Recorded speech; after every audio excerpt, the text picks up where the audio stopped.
क्या आपकी भी हड्डियां कमजोर हो चुकी हैं और आपके भी पैरों में हमेशा दर्द बना रहता है? तो मैं आपके लिए लेकर आया हूँ केल्टिकाइन प्लस कैप्सूल। ये एक प्रकार का न्यूट्रिशनल सप्लीमेंट होता है, लेकिन इसका सबसे ज्यादा इस्तेमाल किया जाता है हड्डियों को मजबूत करने के लिए। तो इस वीडियो में हम जानने वाले हैं कि ये कैप्सूल किसको लेनी चाहिए और किसको नहीं लेनी चाहिए। साथ ही मैं आपको बताऊंगा कि इसकी क्या प्राइस होती है, इसमें इसमें कौन कौन से कंपोजिशन मिले हुए होते हैं और इस कैप्सूल का हम और कौन कौन सी बीमारी में इस्तेमाल कर सकते हैं।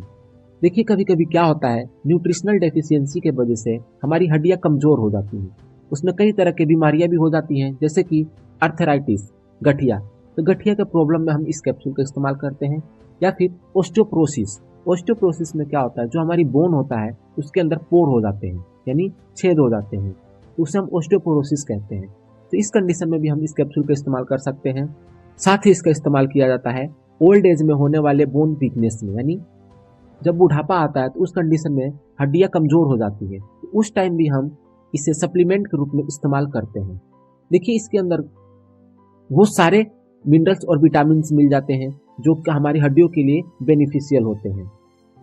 साथ ही हम इसका इस्तेमाल करते हैं अगर आपके अंदर खून की कमी हो गई है तो भी हम इसका इस्तेमाल कर सकते हैं। या फिर आपको कोई किडनी डिसऑर्डर है, यानी किडनी में कोई प्रॉब्लम है, तो भी हम इस कैप्सूल का इस्तेमाल करते हैं। या फिर आपको स्किन प्रॉब्लम यानी एक्ने, पिंपल्स, डार्क सर्कल, ऐसे कंडीशन देखने को मिलते हैं, तो इस कंडीशन में भी हम इस कैप्सूल का इस्तेमाल करते हैं। साथ ही हार्मोनल चेंज, यानी आपकी बॉडी में हार्मोनल चेंज आ रहे हैं, जैसे कि हेडेक होना, एक्ने आना, पेन होना, तो इन सब कंडीशन में भी हम कैल्काइन प्लस कैप्सूल का इस्तेमाल करते हैं। तो अब हम बात कर लेते हैं इसके कंपोजिशन की, यानी कि इसके अंदर कौन कौन से इंग्रेडिएंट्स पाए जाते हैं। तो देखिए, इसके अंदर पाया जाता है methylcobalamin, calcitriol, calcium carbonate, boron, folic acid, DHA और ईपीए। अब हम इनके काम जान लेते हैं। देखिए, जो मिथाइकोबैलामिन होता है ये एक प्रकार का विटामिन बी 12 का फॉर्म होता है, जिसका काम होता है नसों को डैमेज होने से बचाना। यानी क्या करता है, नसों को डैमेज होने से बचाता है और हमारे बॉडी के अंदर ब्लड को इंक्रीज करता है। और कैल्सिट्रोल जो होता है ये विटामिन डी का फॉर्म होता है। तो कैल्सिट्रोल और कैल्शियम कार्बोनेट का काम होता है हड्डियों को मजबूत करना, और अगर आपके बॉडी में कैल्शियम की कमी है तो उसको भी इंक्रीज करने का काम करते हैं, यानी कि कैल्शियम की कमी को पूरा करते हैं। इसके अंदर जो बोरोन है ये एक प्रकार का मिनरल होता है जो कि हड्डियों को मजबूत बनाता है, यानी ये हड्डियों को मजबूती प्रोवाइड करता है।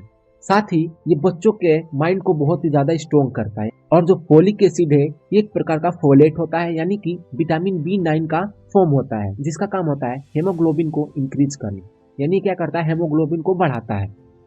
और डीएचए, ईपीए ये एक प्रकार का ओमेगा 3 होता है, यानी कि फैटी एसिड होता है, जिसका काम होता है अगर हमारे बॉडी के अंदर एक्सेस कोलेस्ट्रॉल का फॉर्मेशन हो जाता है तो उसे कम करने का काम करते हैं। और ये हमारे हार्ट, ब्रेन, नर्व्स को हेल्दी रखने का काम करता है। तो आपने देखा इस कैप्सूल के कितने सारे बेनिफिट्स हैं, यानी हमारे बॉडी के अंदर बहुत ही अच्छा सप्लीमेंट्स के रूप में यूज होने वाला कैप्सूल है।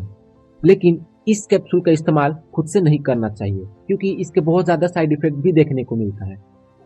अगर हम बात करें इसके प्राइस की, तो इसका एमआरपी जो होता है 145 होता है, ये आपको कुछ डिस्काउंट में मिल जाता है।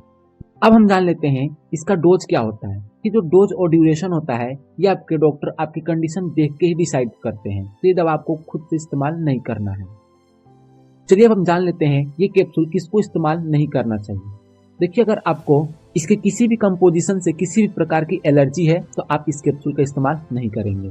या फिर आपको हाइपर कैल्सीमिया, यानी आपके बॉडी के अंदर पहले ही बहुत ज़्यादा कैल्शियम लेवल हाई है, तो भी आपको इस कैप्सूल का इस्तेमाल नहीं करना है।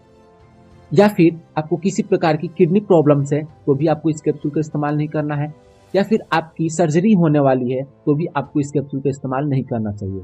साथ ही अगर आपके बॉडी के अंदर विटामिन डी भी बहुत ही हाई मात्रा में है तो आपको इस कैप्सूल का इस्तेमाल नहीं करना चाहिए।